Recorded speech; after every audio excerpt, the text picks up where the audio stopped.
Hello, friends. Good morning. Welcome back to Game On. This is your Sports Morning Espresso Shot. I'm your host, Will, and I'm here to bring you the latest and greatest going on in the sports world. Here's what we got on the menu today. Joe Burrow. Is his talent being wasted? We'll talk about the game last night. Take a look at what we could expect from NFL Week 3 preseason. The final week of preseason is this weekend. We got some baseball to talk about, of course, and some other sports news. Plus, we're going to be talking about the Pittsburg Steelers. Are they back? Or should we all RELAX, relax? We're going to talk about that. I was looking through the teams that we've done already, and I'm like kind of just scanning through the old streams and marking stuff off, and I'm like, oh, I could go look at thumbnails that I've made and stuff and just kind of checking out. We've done like 20 something teams already. That's wild. There's not that many teams left. And I was shocked that we haven't done the Steelers yet. Shocked we haven't done the Steelers yet. So we are going to talk about those Steelers. Aaron, Mike Tomlin, TJ Watt getting paid. But first, good morning, Jamie. Thank you for reposting the stream. Mont's in the house. What up, buddy? B-Max here. Blues in the house. Can we do anything about that song? You don't like the song? My brother-in-law made that song for me. Why don't you like the song? Good morning, Mastering. How we doing, buddy? I like how people play idiots online on X. Oh, God. X is the wild, wild west. X is the wild, wild west. Yes, you can confirm. B-Mac, you can confirm with me that we haven't talked Steelers yet. I was shocked. Good. I'm glad you're doing good, Mastering. I was shocked that I thought we did the Steelers already. But I was looking through everything, and I'm like, I don't think we have. And then I went to the chapter and started reading a little bit of it. I'm like, I don't remember any of this. So that's what we're going to do. We're going to talk Steelers at the end of everything here today. How about that? Is that soccer thing up yet in the season pool? Let me see. Oh, yes. I need you guys' help. Let's start here today. I need supporting. Where's supporting at? I got to make a pick. Who's surviving? I don't even know when these games are. Chelsea is a good team, right? Should I pick Chelsea? Manchester City? Everton's good, right? Liverpool? Who do we pick? Did you join Pickaxe yet? No, I was looking at that. Should I join it? Tell me about it a little bit. I was kind of looking at that one day, and then I got distracted. Then I forgot about it. But yesterday I saw a bunch of people posting about it. What is Pickaxe? Should I join it? Am I going to enjoy it? Is it worth it? Ms. Leslie, thank you for reposting. And good morning, Ms. Leslie. I don't know who to pick in soccer here, though. Should we take some random team?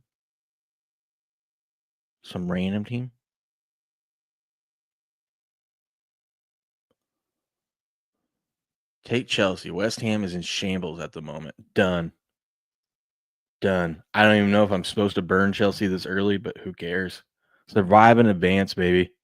Survive and advance. That's what we're doing here. Oh, I need to stretch. Oh, I forgot my water. I need to go grab my water. Be right back. Let me play some new media that you guys haven't seen before. Any triple in the series? Yes. I almost would have bet no triple plus Dude, 125. That's a good. I would bet that. I got to leave these in the little list over here so I can remember to bet these. That's a good bet. I am going to bet that for sure, 100%. Because how often does a triple happen? And two, most of the time it's just someone taking a base on a throw. This is my favorite bet in the entire World Series. I do like that. No triples in the World Series plus 125. That's my favorite bet in the entire World Series. A few moments later. Think about three as Verdugo can't play it cleanly. Freeman's into third. A base hit turns into three. Yeah! Who's retarded now? Yeah! Did that go the way you thought it was going to go? Nope. Oh, in that case, you like Sutherland over Burnley? All right, let's do that one then.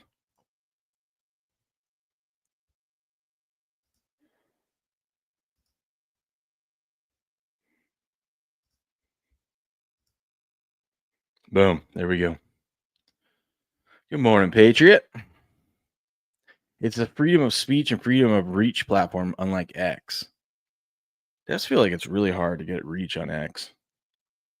Feels like it feels like any other social media platform where it's like the people that already made it big are big, and it's really hard for anyone else to get there without the help of like others, you know? Or you just make some viral video. But even then, how long does that last, you know? How long does that last?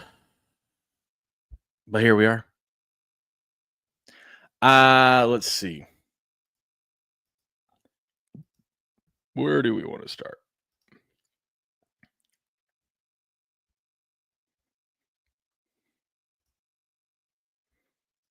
We had a game last night. Oh, we had a game. Bengals 31, Commanders 17. This should scare all Bengals fans. First of all, another winner. How? This is like the first thing I've shared this morning. How did we already lose audio? I hate StreamYard.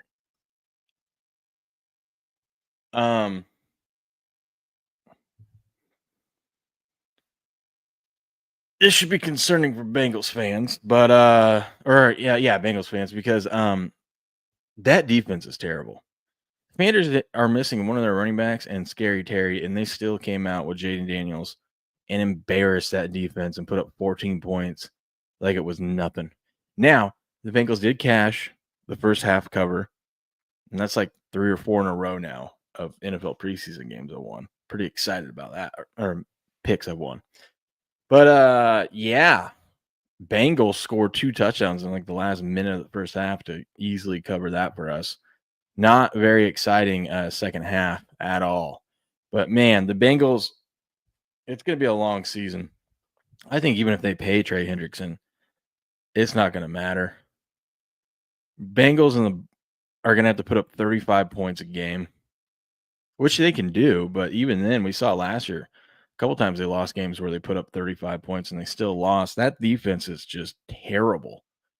It feels like we're seeing a Dan Marino situation here. This team is just wasting the potential of Joe Burrow. They're going to be flashy. They're going to be fun, but I don't know how many games this team is actually going to win, or even if they're going to make the playoffs. You can't make the playoffs with that defense. I think they're better off trading Hendrickson and trying to get some capital to build up that defense for years to come. I don't know. Mastering says join now and get started, or before it gets big. Okay.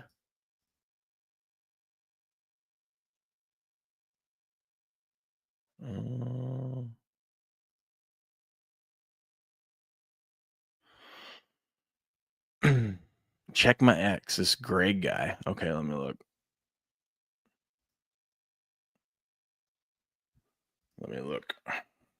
Blue.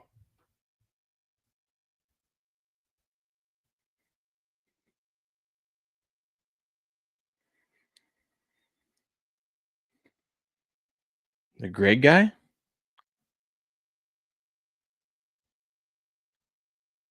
I don't see which one you're talking about. Send it to me. I'm on your page. I don't see it.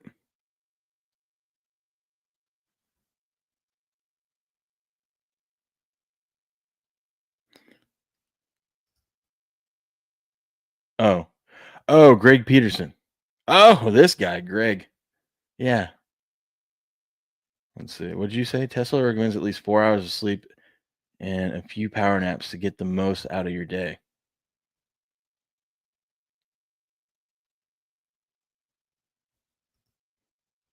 What?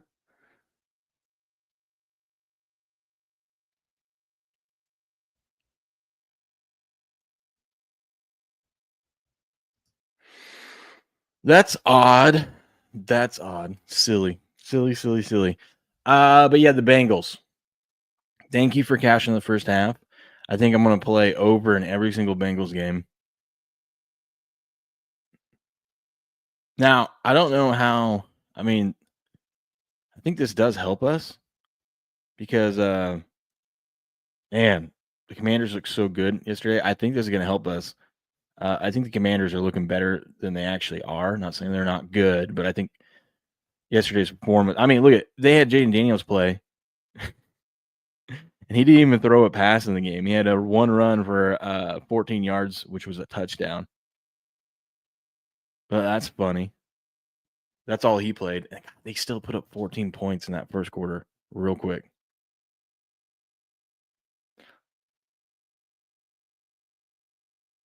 What happened to Cricket in the streams? Been MIA during the summer. Cricket went off and he's done his own show. He has his own streams over on Sportsbook's channel.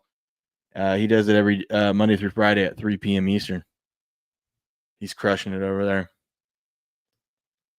Absolutely crushing it over there.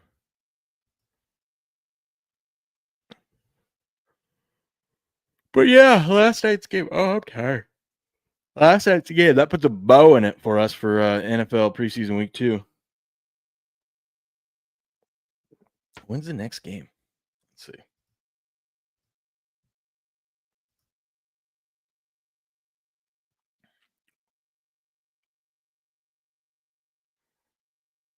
Thursday. Oh, we get Thursday games. Look at that. Get 2 Thursday games. My Patriots play the Giants 2-0 versus 2-0. Someone's walking. Well, I guess we could tie. We've seen a lot of ties, but someone's probably walking away undefeated for the preseason. I'll have to watch that game with Beardo. That's on Beardo's birthday. How about that? Okay, we'll let the Giants win on Beardo's birthday. Okay, that's what I thought. It all ends on Saturday. No one's playing on Sunday. So we get Thursday through Saturday NFL football. We got college football this weekend too. Oh, baby. Oh, baby. That's going to be fun. That's going to be fun.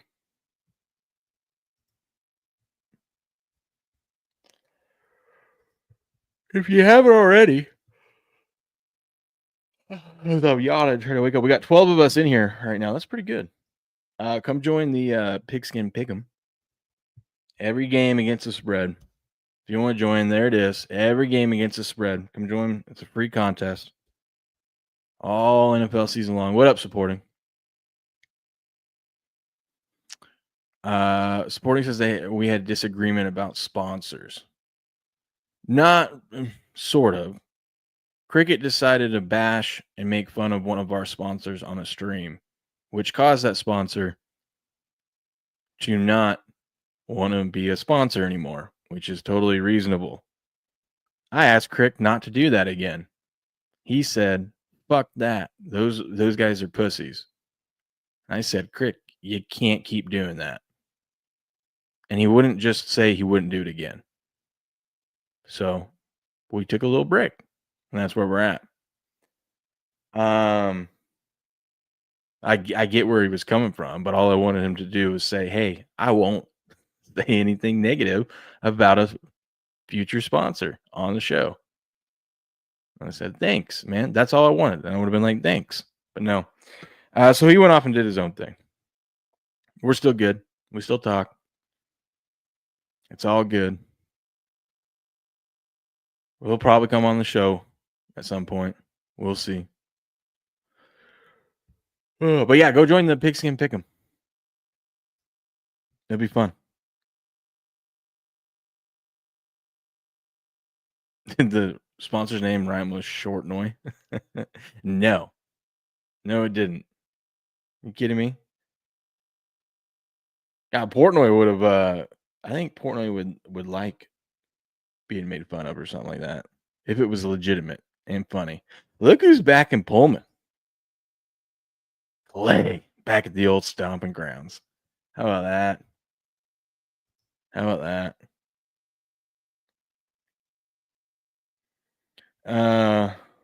We had the Highlight League the draft yesterday. Teams are set. The Renegades. Look at that. Goshieri back on top with the Renegades. Ben. Oh, wait, no. Ben's been there with the Renegades. I was thinking of Benny. That's your Renegade team. It's going to be fun. Your fireballs, you got a Rotz, Eureka, Lulu, Ikeda, Cabrera, Joseph. Where's my guy Benny? The Devils. Benny's back with the Devils, huh? Can't remember. Was he on it? I don't think he was on the Devils in the spring, but yeah, Nicholas, Benny. Look at that. We got a couple new names in there. Rock. The Warriors got Douglas, Alex, Manny, Julien. Ooh, that's a good team. Chargers. Yeah, Benny was with the Devils last year. That's right, because he was with the Chargers before that.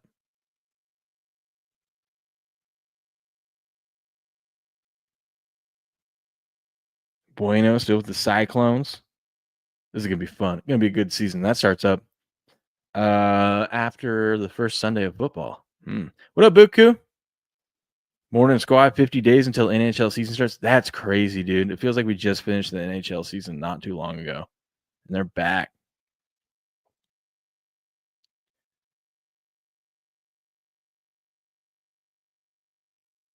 Any chance we get Rumble boxing started? Ubers cricket, all just for fun entertainment. I saw Silverbox or Pudge or something. I don't know, talking about boxing or something like that. That's funny. Cricket and I have zero interest in boxing. We are old men now. We would hurt ourselves. No one wants to see that. I've been working so hard on this dad bod, man. We're fundraiser. Oh man, you guys are gonna have to fundraise putting us in the hospital. Look at all these teams with available cap space. My Patriots. Look at the Detroit Lions. Somehow have a lot of cap space, and the Niners. That's crazy. The reason why you won't see a lot of these teams spend this money because they've been very creative on freeing up the cap space, and it's not. Well, some of these owners don't want to spend money, so they won't. But a majority of these teams, the reason why you see this freed up is because you get to carry. You don't get to carry the full portion over, but you get to carry a percentage for the next few years over, which is going to help a lot of these teams like San Francisco when Purdue's contract fully kicks in. So that's how you can kind of offset it. I'm surprised the Lions are up there, though. But I wouldn't be surprised. The Patriots GM came out yesterday saying, hey, yeah, we aren't against trading away a future first or second round pick for a potential player out there that can help us win this season. Sounds like they might be in the mix for Trey Hendrickson. That's what I'm leaning towards. But also, there's some issues going on in Eagles camp. And I'm thinking Eagles,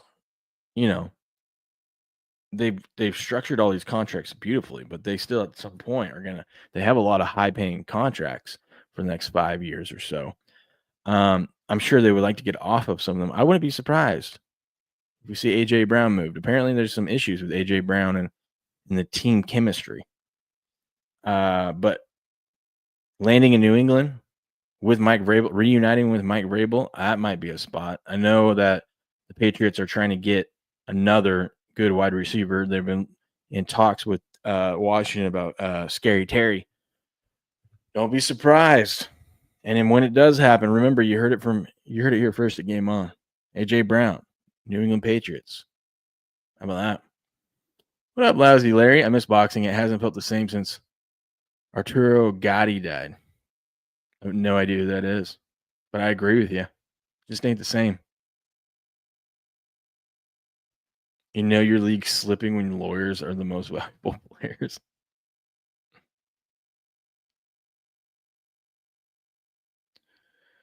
$40 rounds of bare knuckle fighting. Oh man. Well, people did watch Jake versus Mike. Yeah, I think Cricket and I would probably do better numbers than Jake Paul versus Mike Tyson. I think a lot of people get someone get on the phone with Netflix. Let them know. Let them know. I didn't really retweet much yesterday. Look at that. Let them know that they've got Moneymaker over here. Crick versus Will. We'll do big numbers. Bring back the pay-per-view. Let's see what news is going on out here over on ESPN. Hendrickson not budging in standoff with Bengals.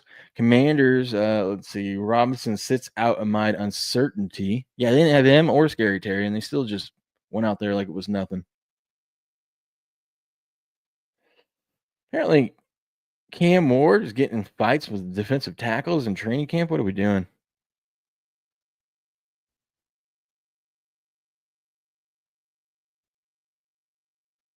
Oh, God. Vlad Jr. hurt his hammy doing the split. First of all, what are you doing the splits, man? That's not good. I mean, the Blue Jays are on a roll right now, but look at that.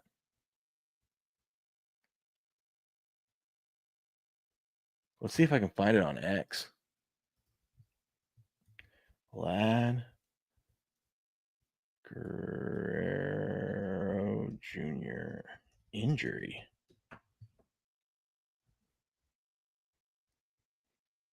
Wow, this is very helpful. Thanks, TSN. Thanks. Didn't know. Thanks, man. Let's see. Hold on. Just watch Gaddy Ward, any of the three. There's a calcium marker for which player will be traded before the season starts. Ooh. Might have to look at that one. I might have to dive into that one. Let's see Rumble Boxing or Rumble to play on the whole YouTube boxing. Be dope if someone set one up amongst the creators and Rumble to have it partnership. That would be cool. A lot of moving parts there. That would be cool. But I agree that would be a good idea. I don't know how you'd get. First of all, find the people to do it, but then get Rumble on board. Maybe.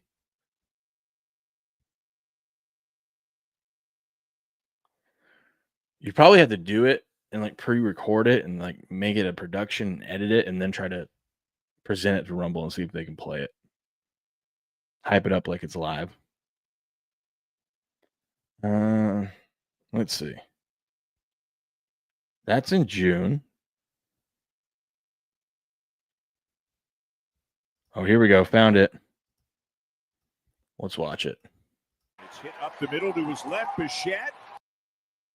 First of all, I feel like you made this throw way more difficult than it needed to be, man. Pivot your hips a little sooner, you know? I understand you're running this way, but you keep your feet on the ground. You don't need to jump in the air. What are you doing? Oh, across his. Oh.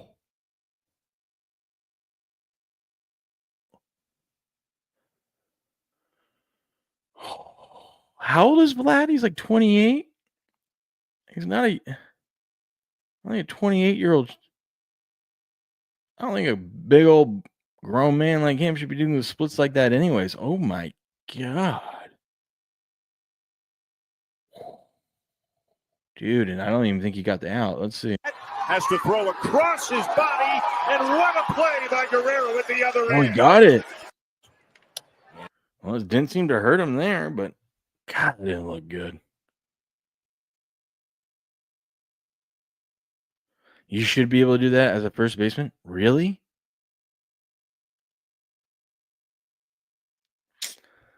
I guess I'm not playing first base because I ain't doing that. No way. No way. No thanks. Although back in my wrestling days, I was pretty flexible.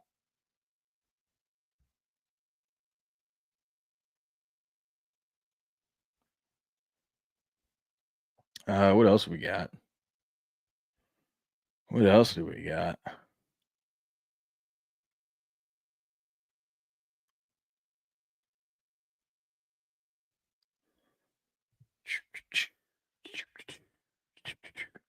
feel like the X is like the same stuff, just a different day, and just something new there.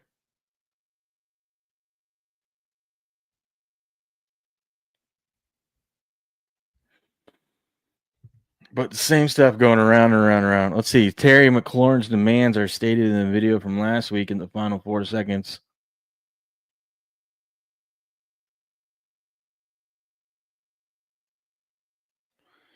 Oh. Terry says he wants a deal where he gets at least $66 million guaranteed. Why is that? Because if he gets franchise tagged 2 years in a row, that's what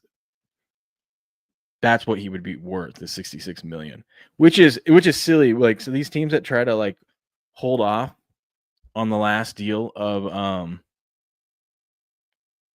or try to renegotiate like some of these deals and whatnot, when you let them get to that final year and then you try to tell them, hey, I'm going to pay you this, and it's like, no, you're going to pay me at least the minimum of 2 franchise tags or let me walk, because I could just say no and you're either going to let me walk or you're going to franchise tag me, and that's X. We know roughly the X amount of guaranteed that is, and then if you franchise me, tag me again in the second year, we know the amount of that, because that exponentially goes up. So, I mean, the player does have a lot of leverage. Now, what you do is put yourself at risk of injury, right? But still.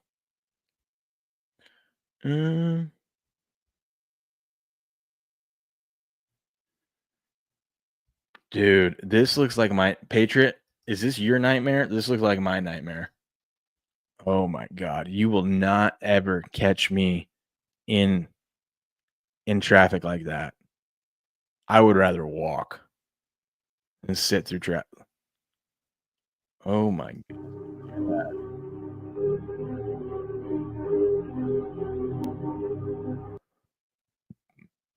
There's no way.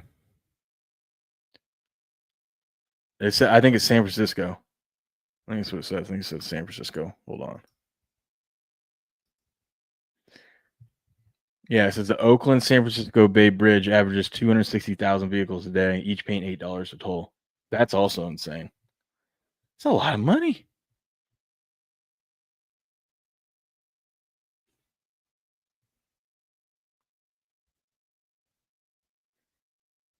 That's a lot of money. Okay, back here. My entire town doesn't have that many cars, dude. I hear you. I hear you.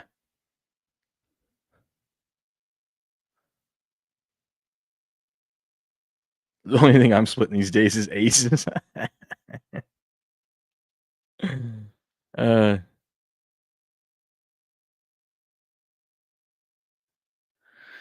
Would you rather be in a car like that or walking, but instead of cars, you have people around you in the same way?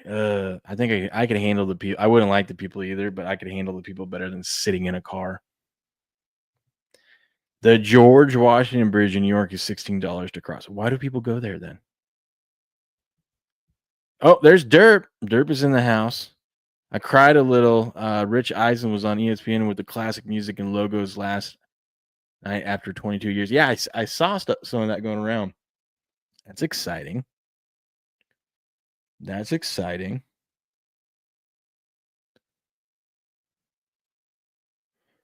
Let's see.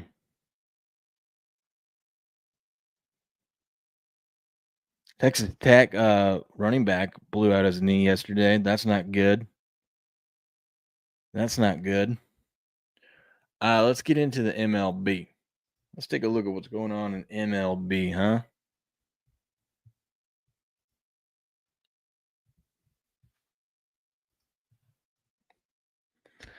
All right, here's what happened in the world of did this thing not? All right, here's what happened in the world of baseball yesterday. And then we'll take a look at today's games and betting lineup. But the Brewers get back on track after losing. And this is a big series, too, between the Brewers and the Cubs, because now the Brewers are 9 games up on the Cubbies. Cubbies had a chance to close the gap, but they couldn't take advantage yesterday. After the Brewers snapped their 14-game win streak, they got right back on track. 7-0 victory over the Cubbies in Game 1. Tigers end up defeating the Astros 10-0. The Astros are so hot and cold. Mont's Cardinals get it done against the Fish on the road. Atta baby Mont. Cardinals are back. Pirates defeat the Blue Jays 5-2. Vlad Guerrero Jr. Is going to be sidelined for a little hammy issue after doing those splits last night. That's crazy. Paul Skeens, I guess, pitched to Jim. It's about time. Phillies defeat the Mariners 12-7. Orioles get a 6-3 victory over the Red Sox. White Sox get a 13-9. The Braves ended up losing this game. Are you kidding me? I thought Wasn't this game wild? What happened to Spencer Strider, man? What happened to Spencer Strider? Yeah, dude, look how wild this game was. So they had 7-0 in the top of the fourth. Then they put up a run. Oh, okay. Then it was 10-1. Then they put up 4. Okay, yeah, never mind. Braves never had a chance. White Sox, though, watch out. 13. Dude, the White Sox, I swear, they're never going to lose those 10 games in a row like I've been hoping all season long. They're never going to do it. They've lost 8 games in a row twice this season. Are you guys still talking about them charging to get into New York? Royals defeat Patriots. Rangers 4-3. I'm convinced, the Rangers are never going to win another game. I'm starting to get like Frank the Tank concerned about your Rangers. I think I'm just going to start betting against them. What is going on in Texas? What is going on? You know? Rockies get a 4-3 victory over the Dodgers. Reds 4-1 victory over the Angels. Guardians. Oh, today they're the Indians, right, Leslie? They're the Indians because they won. They got a 3-1 victory over the Diamondbacks. And then Giants get a 4-3 victory over the Padres. Game 2 of the Brewers-Cubs was postponed to today. Looks like they're going to make it up today. Oh, hey, today's my sister's birthday. Shout out to my sister. Happy birthday. I don't know why I'm shouting you out because you don't watch the show, but you never know. Maybe today's the day. Maybe on her birthday she wakes up and she goes, you know what? I'm going to tune in and check out my brother's show. Maybe that's the case. If so, happy birthday, sis. Happy birthday. Let's see.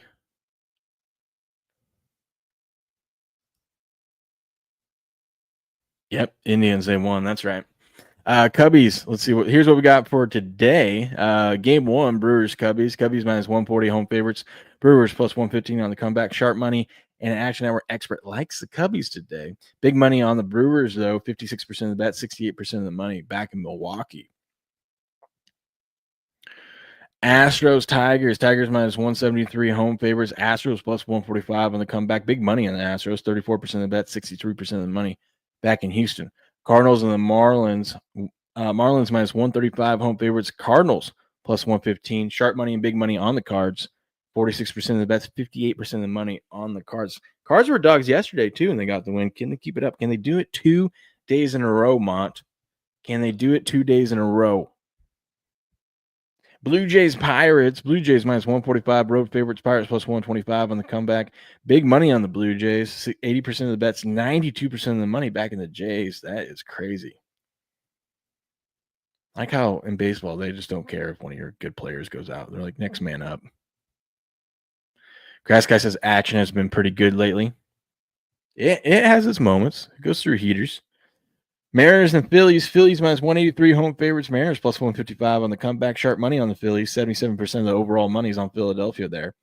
Frank the Tank's New York Mets taking on the Nationals. They're minus 200 road favorites. Plus 165 home dogs for the Nationals. Sharp money on the Mets, and 83% of the overall money is on New York. Orioles, Red Sox. Red Sox minus 142, home favorites. Orioles plus 120. Road dogs. Big money on the Orioles. 44% of the bets, 58% of the money is on Baltimore. White Sox, Braves. Braves minus 170, home favorites. White Sox plus 145. Sharp money, big money on the White Sox, but 65% of the overall money is on the Braves. You can't trust the Braves. Never trust the Braves. Yankees and Rays. Rays plus 125, home dogs. Yankees minus 145, road favorites. Sharp money on the Yanks. 88% of the overall money is on New York.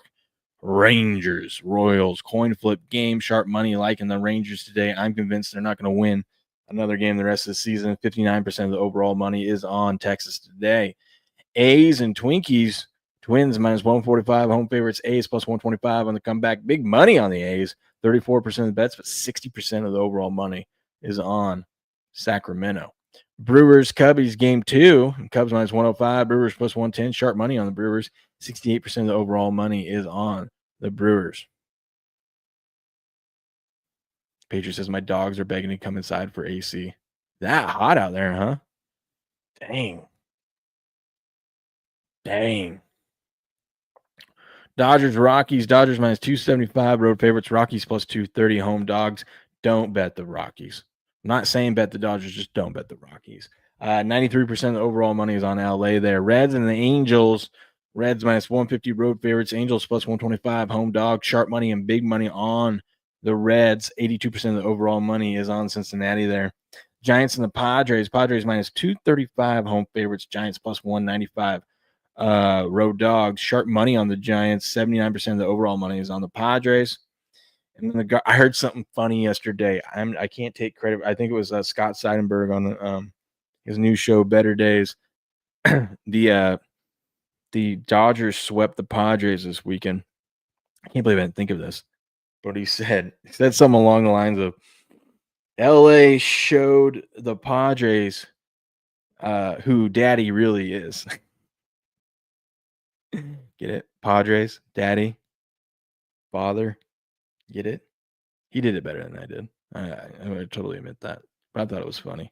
Guardians and the Diamondbacks. Diamondbacks minus 115. Home favorites. Indians, since they won yesterday, minus 102. Road dogs. Big money on the Diamondbacks. 53% of the overall money, though, is on the Indians. And there you have it. That is the betting report in the MLB today. Make sure you like this video, subscribe to the channel. Join us at 4:30 a.m. Pacific Standard Time for the live show and hop in the chat and say hello, and we'll see you later. Boom. Going to be 94 where you're at. Damn, dude. It's kind of cool. It's been cool the last 5 days. It was great. We went to the fair on Sunday, so it was perfect. It wasn't too hot. I mean, it wasn't cold, but it wasn't too hot. We don't get hot weather, I don't think, until Saturday up here. Let me see.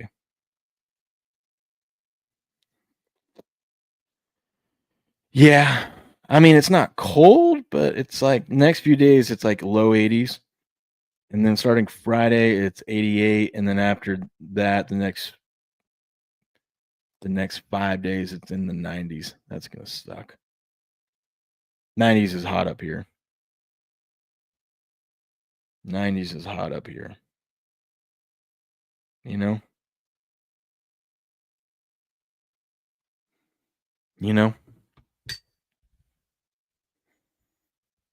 It's 100 down there. Damn, 100 is hot wherever you're at.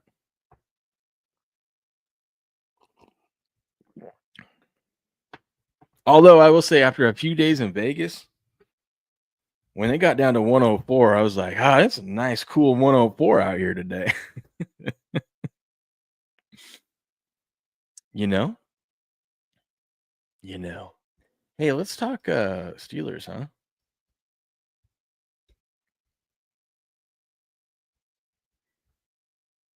$4.91. Like I said, man, if there's a team that we haven't covered that you guys want to talk about, let me know. But I was looking through it. We've gone through a lot of them.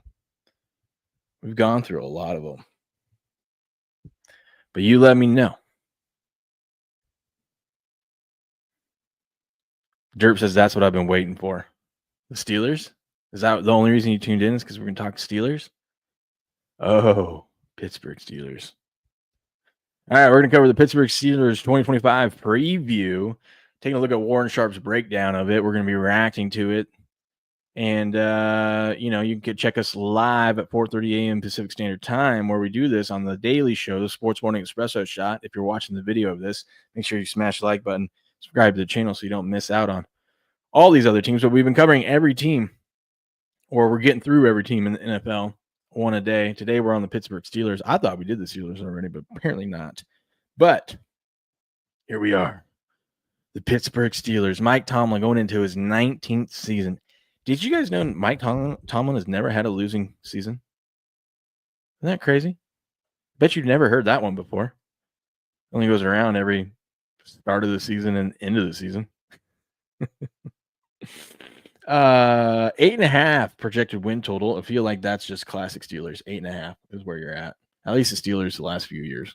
8.5, and they always find a way to get over that 8.5. Let's take a look at their schedule, though. One thing we like to look at is rest advantage and disadvantages. They've got only two games this season where they have rest advantage compared to their opponent, and then 1, 2, 3, 4 games where they have rest disadvantage compared to their opponents, and that's within a 1, 2, 3, 4, 5, 6 week span. That's not good. So net 2 games rest disadvantage, which isn't good, but also your 4 games where you have rest disadvantage comes during a 6-week span. And oh, by the way, 2 of those games happen to be against the Bills and the Ravens. The NFL did the Steelers dirty. They did the Steelers dirty. They got an international game in week 4 against the Vikings. 1 Thursday night game, 2 Sunday night football games, and 1 Monday night football game. Let's take a look at some of the people that they ended up losing. Left tackle Dan Moore, he gone. He went to the Titans. Justin Fields is a Jet. Preston Smith, I think, retired. Russell Wilson went to the Giants. James Daniels, right guard, went to the Dolphins. Larry Ogunjobi went to the Bills. Najee Harris is a Charger now. George Pickens is a Cowboy. Van Jefferson is a Titan. Kyle Allen is a Lion. I didn't realize that. Some players that they acquired over the offseason, of course, they got DK Metcalf in a trade, and then they paid that man. They signed Malik Harrison, Mason Rudolph, Robert Woods. I can't believe Robert Woods is still in the league. That dude was in college when I was in college. Good for him, though. Good for him. And then, obviously, I think this came out before Rodgers officially signed, because I think they finished wrapping up writing this report at the end of June. I can't remember. But Aaron Rodgers is obviously in that mix as well. Players they added through the draft: first round, 21st overall defensive tackle Derek Harmon out of Oregon. That's a big old boy. Third round, they took a running back, Caleb Johnson, out of Iowa. Fourth round, defensive end Jack Sawyer out of Ohio State. Then they took they took a defensive tackle, another defensive tackle, but this one out of Iowa. QB Will Howard. That was an interesting pick from Ohio State. Then a linebacker and quarterback in the 7th round. Did someone say Metcalfberg? What? Patriots and Steelers have to take advantage of 3 buys. Browns times 2. That's not nice. But I'm here for it. That's not nice. We're about to sign Gabe Davis as dirt. I don't know if you should be excited about that, dirt. There's a reason why Gabe Davis is a free agent. But I guess it can't hurt. Just can old man Rodgers get the ball down the field to him? I don't know. Let's see. He says, I'm tempted to give you one sentence on the Steelers. I don't know why they're doing it this way, and I don't know how they're doing it this way. Some teams are truly incompetent and lose games as a result. Some teams are competent and lose games because it's tough to win in the NFL. Some teams are competent and win games because they have the quarterback, head coach, and a play caller to get it done. And then there's the Steelers, a team that, by all counts, from a team building perspective, is relatively incompetent, and yet they transcend every law and principle of proper execution to just keep producing winning seasons. With regard to my question of why and how, let's address the latter first. This one's easy. How are they doing it this way? Simple. Dark arts, black magic, voodoo, perhaps all 3. No Brown slander, says Buku. Steelers are just favored in 6 games this season, by the way. That's not good. Steelers have won double-digit games in each of the last 2 seasons, despite leading at halftime in just half of their games. That's a crazy stat. That's never happened before, at least since 2000. Most teams that win double-digit games are good teams, and most teams build leads throughout the game. The Steelers won 10 games last year, despite leading at halftime in just 5 games.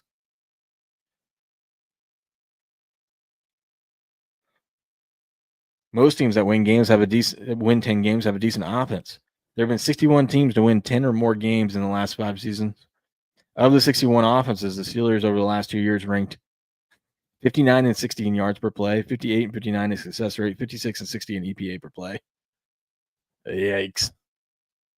What does that indicate? A team that really shouldn't be in the 10-win conversation in either season Doing a quick regression analysis on all teams over the last 5 years and comparing the 23-24 Steelers to the league averages. Steelers yards per play stats 5 and 5 would equal to a team that won 6.75 games. So they're winning damn near 3 games or more than 3 games a year that they shouldn't win.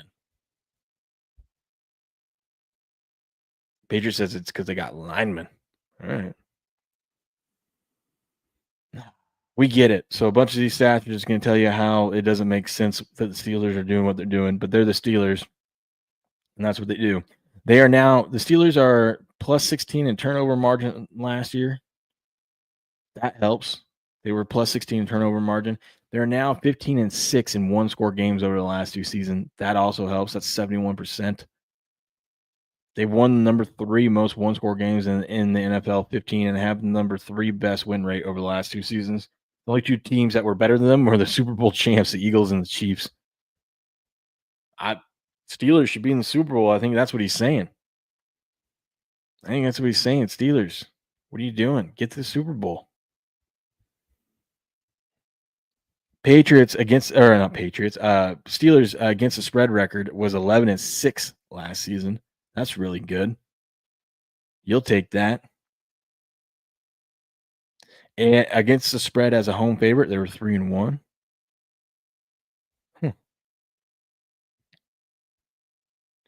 There's nothing about the Steelers statistically over the last 2 seasons that should have them sharing the same air with the Super Bowl champions, be it from a strategic personnel or execution aspect. Dark arts, black magic, voodoo, perhaps all 3. Now the easy part is out of the way. Let's attempt to answer the hard part. Why are they doing it this way? We cannot say this is accidental. Terrible offensive stats in 24, you say? Let's draft 3 defensive players and a running back with our first 4 picks, and that's what they did with 2 defensive linemen and 1 edge rusher. Let's give 4 of 5 contracts of free agencies in excess of $2 million per year to our defenders. And that's what they did with 2 cornerbacks, 1 safety, and 1 linebacker. The Steelers know the offense was terrible last season. Aside from swapping George Pickens for DK Metcalf, are running most of it back. In fairness, the departure of Najee Harris is an addition by subtraction. I don't know, man. That guy, 1,000 yards every year, man. 3 yards at a time, just chugging along. 3 yards at a time all season long to get to 1,000 yards the last 4 seasons. I'm excited to see Jaylen Warren and rookie Caleb Johnson get to work. They'll be running behind extremely young and unproven offensive line. After double dipping on offensive tackles in the first round in 23 and 24, the Steelers O-line is set to start 3 players they drafted in 24, 1 they drafted in 23, and veteran Isaac Sumalo. Okay.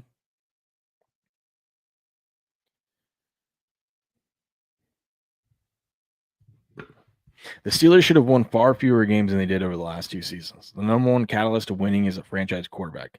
Steelers had a chance to set themselves up for success in the post-Roethlisberger era, but willingly botched it worse than any team in the modern NFL history. They didn't even try. Now they find themselves heading into the season with a 41-year-old Aaron Rodgers at quarterback. Following the 2016 NFL season, 34-year-old Ben Roethlisberger first openly discussed the possibility of retiring. All you got to do is grind 3.5 yards every down. It's just that easy, man. It's just that easy. Just chug right along. Hold on, we'll come back to that. I want to see what it says about this.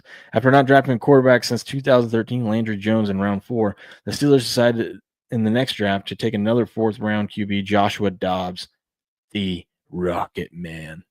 The odds of the 4th-round QB working out becoming a franchise guy are obviously exceedingly low, but the Steelers wanted to make it look like they were finding a replacement for Ben.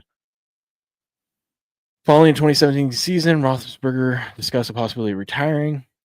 Steelers again dabbled in the rookie QB market, selecting Mason Rudolph. Oh, my God, I forgot about that. Yeah. Neither Dobbs or Rudolph were viewed as a franchise-caliber QB. Roethlisberger decided to up and retire after either season. The Steelers would have been in any kind of position to compete at quarterback on their roster. Okay, we'll come back to that.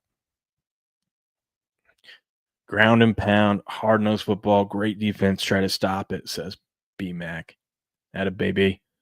Here's why you should bet under 8.5 on the Steelers. The Steelers will face the 9th hardest strength of schedule in the league this season. That is a significant change from last year when they faced the 16th hardest schedule of opponents. The AFC North features 2 playoff contenders, the Ravens and the Bengals. I don't think the Bengals are going to be there. whom they will face twice. They will also face the Lions, Packers, Chargers, and Bills. That's not easy. While the counting stats looked fine for Aaron Rodgers last season, he ranked 27th amongst qualified quarterbacks in EPA per play and was 30th in sacks taken per pressure. Adding DK Metcalf was a good move, but there's nothing behind him on the depth chart with George Pickens now playing in Dallas. Metcalf also struggled somewhat in the offense that asked him to just win down the field last season. Turnovers were a big reason why the Steelers were able to win games last season. They had a plus 16 turnover differential, which ranked second. Pittsburgh forced 22 fumbles. The number is impressive, but also somewhat attributed to turnover luck. It's early. If that luck turns around, fewer turnovers will lead to fewer wins for the Steelers. Why should you bet over 8.5? Well, first off, Mike Tomlin. Well, he has it in the second point here, but Mike Tomlin, one of the best coaches in NFL history, has led the Steelers to 18 straight non-losing seasons. So that's a good start. TJ Watt, Cameron Hayward, Alex Highsmith, and the defensive line are the biggest strength of this team. Highsmith struggled with injuries, missing 6 games last year, but in his 17.5% pressure rate while he was healthy was phenomenal. Watt put together another double-digit sack season, and Hayward recorded tackle on 19.9% of his run defense snaps. 9th among all qualified defensive linemen. This unit will be even stronger in 25 after adding Derek Harmon in the first round. Aaron Rodgers is not the MVP caliber quarterback he was at one point in his career, but he did throw for damn near 3,900 yards and 28 touchdowns last season. Pittsburgh also added DK Metcalf in the mix, hoping he can produce more consistently than the now traded George Pickens. There you go. There's the argument for both sides. Wow. What up, Andrew? How we doing?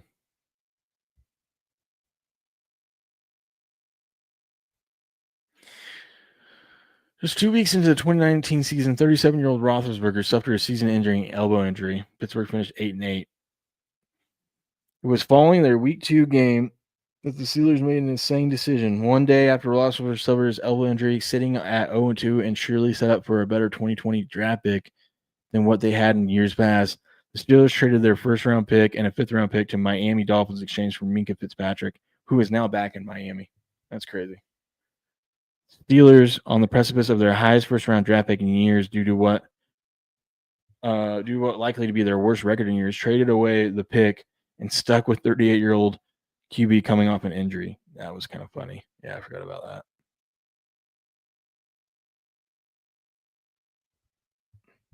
Look at those charts.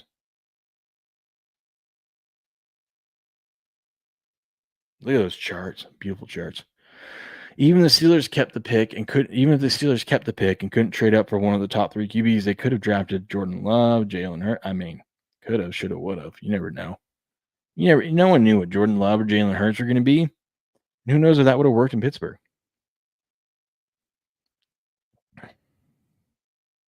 The bottom line he's saying is that in January of 2017, Roethlisberger began discussing possibility of retirement. During the next 5 years, knowing Roethlisberger would not be around much longer, the Steelers did not spend a single pick on a top 75 QB. Yet here they are. No, not much. Lurking, listening in. I'll appreciate that. Let's see. Will the Steelers win games with Rodgers as starter in 25? Undoubtedly. They won. Well, let's see.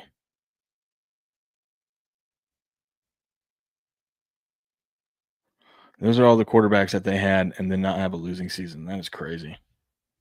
They're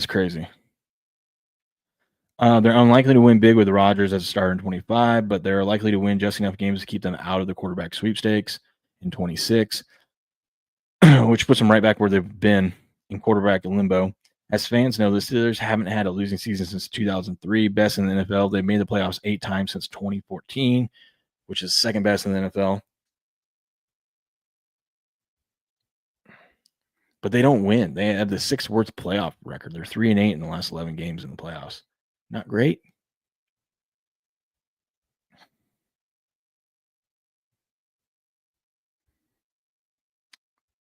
Let's see what else we got. Here's the defensive outlook. The Steelers defense is going to be good. Paige says, got to go get things done before the heat sets in. Cheers, y'all. Later, buddy. Have a good day. Thanks for tuning in. Make the playoffs. That's all you got to do. Yeah, but at some point, aren't Steelers fans just going to be like tired of we barely get above 500, we squeak into the playoffs, and we lose in the first round? Doesn't that get old after a while? You know?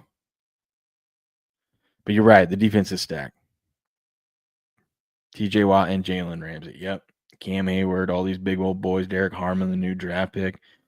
Very exciting stuff. Very, very exciting stuff. Look at this. Steelers last season were 7th in third quarter points scored. They scored a lot of points in third quarter. They got a really tough schedule this year, though, and don't get good rest. Let's see. Why are we still talking about Roethlisberger, man? What are we doing? Let's move on. I almost want to become a Steelers fan now.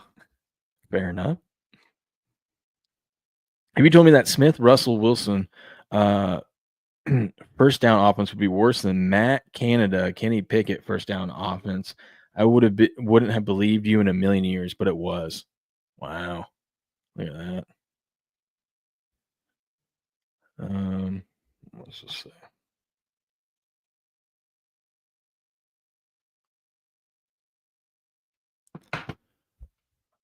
If you look at the last page of the chapter, you'll see at the bottom page the efficiency. Okay, I don't care about the efficiency. We get it. I'll take your word for it. Warren Sharp, they weren't that good.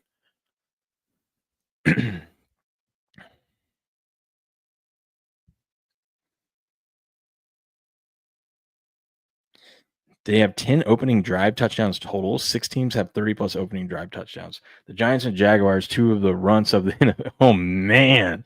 Shots fired. The Giants and the Jaguars, 2 of the runts of the NFL, are tied at 30th with 14 opening drive touchdowns, which is more than the Steelers over the last 100 games. That's crazy. No team has fewer than 14 opening drive touchdowns other than the Steelers. The Steelers are not a good first quarter team, at least for putting up points. That's what they're saying. Oh, now we're going to bash on Rodgers. Let's see.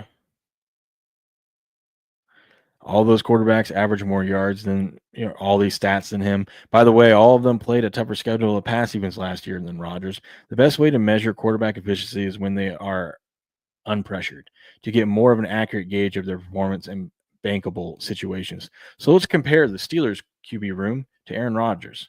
Russell Wilson's like one of the best quarterbacks when kept clean. So I'm not surprised by that. I mean, Russell Wilson's up there, top of the ranks. Aaron Rodgers was not. Last year, Rodgers loved getting a ball out quick and underneath. His average air yards completed passes was 4.8. That was tied with Cooper Rush and 2 rookies, Drake May and Caleb Williams. What should you know about Rodgers is that he often is looking to avoid being hit. At the peak of his career, he was holding the ball for 2.8 seconds and averaging 8.7 air yards. These were benchmarks he was hitting in 2016 and 2019, or through 2019. Now, in 3 of his last 4 years, he's averaged less than 2.6 seconds per throw. He has averaged fewer than 7.9 air yards per attempt. Where does his rank? Bottom of the league, like 40th, 49th, and 50 a month out of 51 quarterbacks. The results are that he faces little pressure and absorbs very few quick hits. This helps him avoid sacks, which is a good thing, and is also theoretically can keep an offense on schedule. However, it also limits the upside of deep swings and bigger plays and forces his team to churn out more plays when driving the football.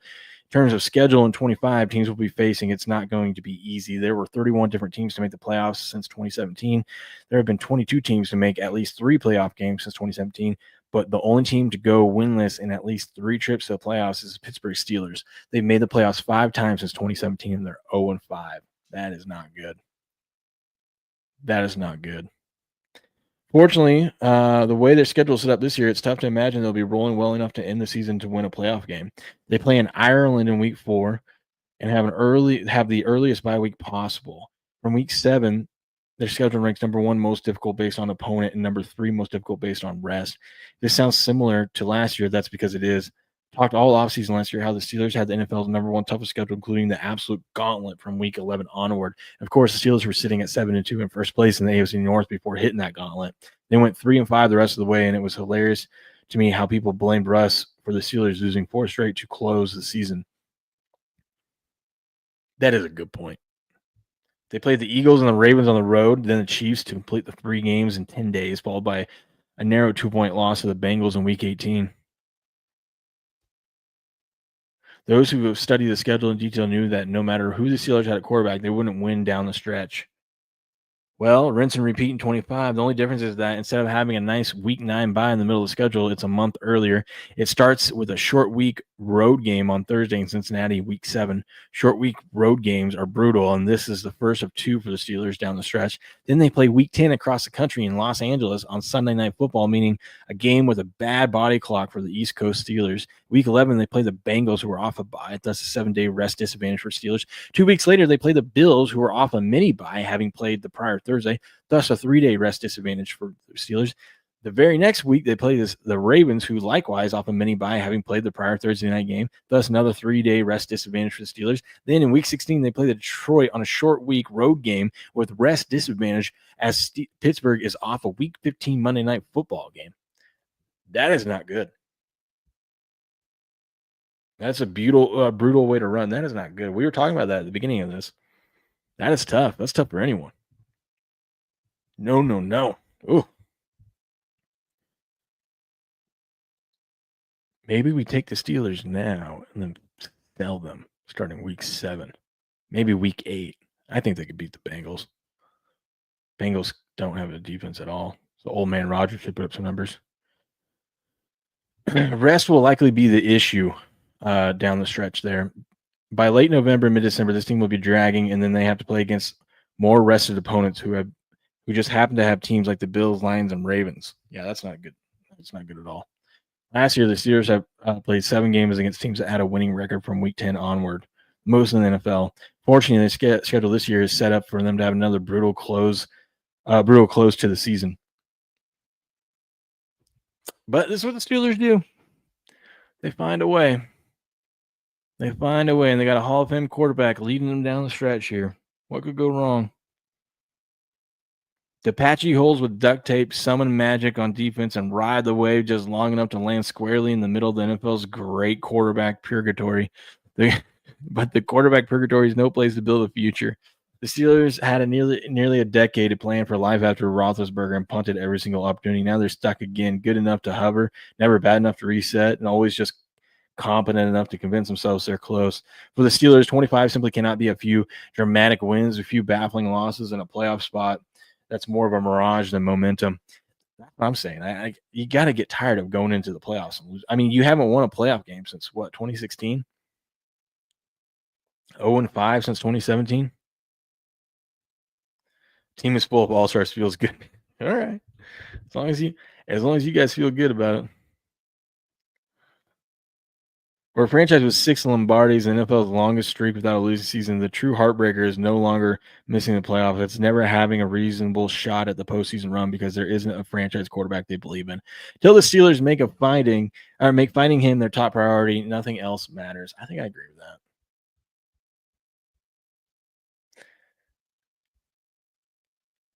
You know what we need? We need to trade for Burrow. Get Burrow in Pittsburgh. That man's a Steeler. Get him in there. Don't waste Burrow on the Bengals, right? Bengals, trade him to the Steelers. Who do you want?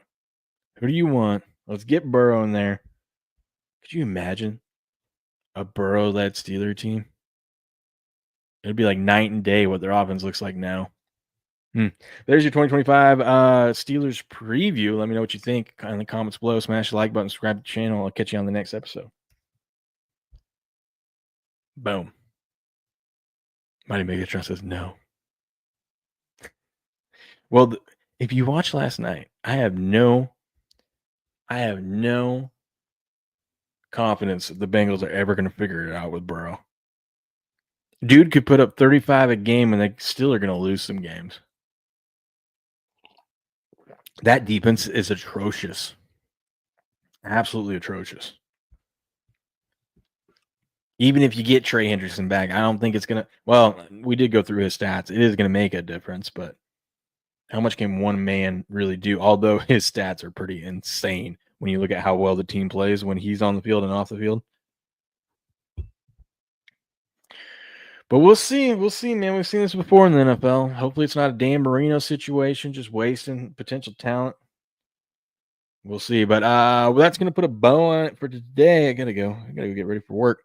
Hope you guys have a good rest of your day. I'll catch you guys tomorrow morning, bright and early, 4:30 a.m. Pacific Standard Time for your Sports Morning Espresso Shot. But until then, good luck, good gambling, and game on.